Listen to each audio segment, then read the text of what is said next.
Good morning guys! Kamusta kayo? Ayun! Bali may dumating nga kaming package. Umorder kasi kami nung Drip and Bites Chunky Cookies.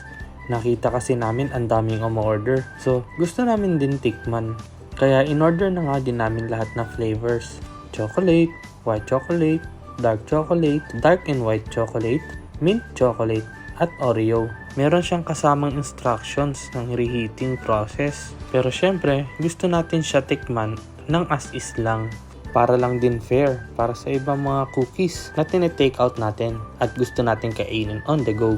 First of all, maganda ang kanyang packaging. Talagang pinag-isipan at pinaghandaan. Anyway, tumungo na nga tayo dito sa cookies.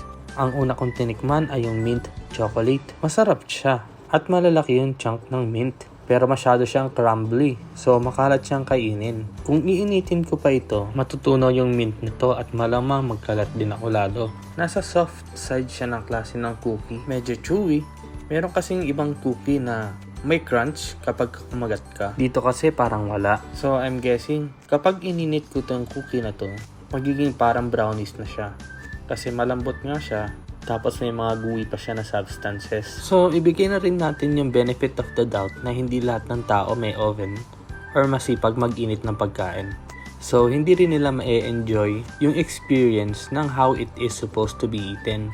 Overall, masarap itong cookie na ito at hindi siya ganun katamis. Even though may mga malalaki siyang chunks ng chocolate or white chocolate or mint, hindi siya ganun katamis. So, good na good. So, ito nga si Mrs. nanonood ng series at may nakasahod sa kanya na Tupperware kasi nga makalat kainin.